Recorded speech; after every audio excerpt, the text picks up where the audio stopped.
Halo teman-teman, hari ini saya akan berbagi pelajaran penting tentang sejarah lahirnya dasar negara kita, yaitu Pancasila.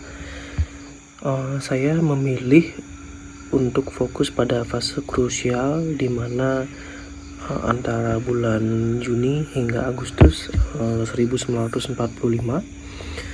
Jadi salah satu peristiwa yang menginspirasi saya adalah di mana saat dinamika pengesahan Pancasila pada sidang PPKI pada tanggal 18 Agustus 1945.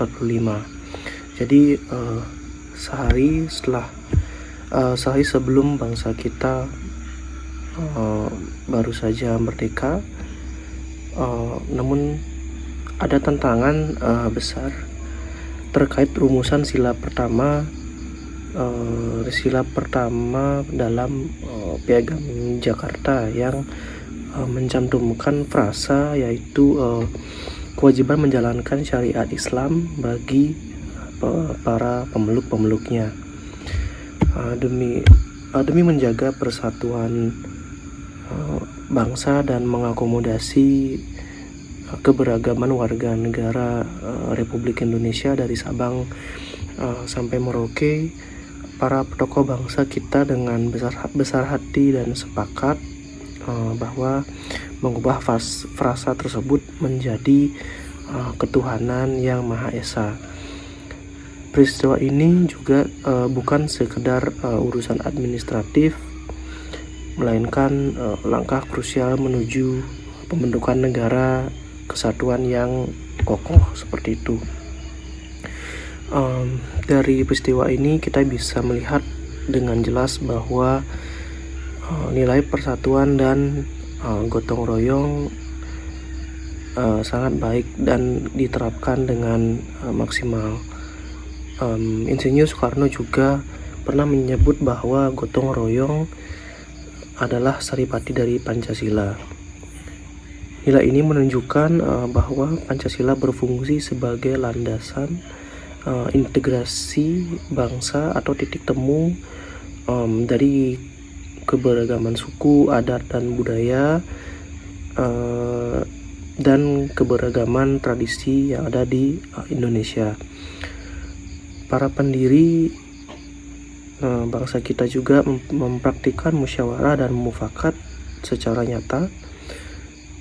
Mereka juga mendahulukan kepentingan nasional di atas kepentingan golongan atau kepentingan pribadi dan menjadikan Pancasila sebagai identitas jiwa yang membedakan kita dengan bangsa-bangsa yang lainnya.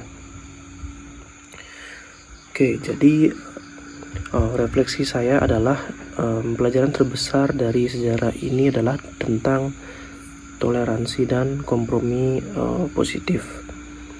Bayangkan jika pada saat itu para tokoh pendiri kita bersikeras dengan ego masing-masing atau ego kelompoknya masing-masing, mungkin Indonesia tidak akan berdiri tegak seperti sekarang. Jadi bagi kita generasi muda yang hidup di era digital, nilai ini sangat relevan di tengah banyaknya perbedaan pendapat, potensi konflik di media sosial yang harus kita hindari, dan kita juga harus mengingat bahwa Pancasila adalah pedoman etika dan moral kita dalam bersosial media seperti itu.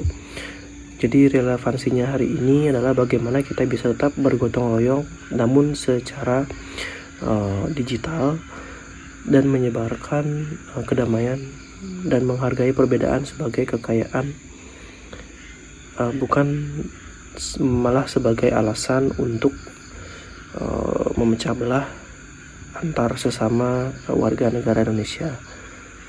Baik, jadi sekian pendapat dari saya untuk mata kuliah Pancasila hari ini. Terima kasih.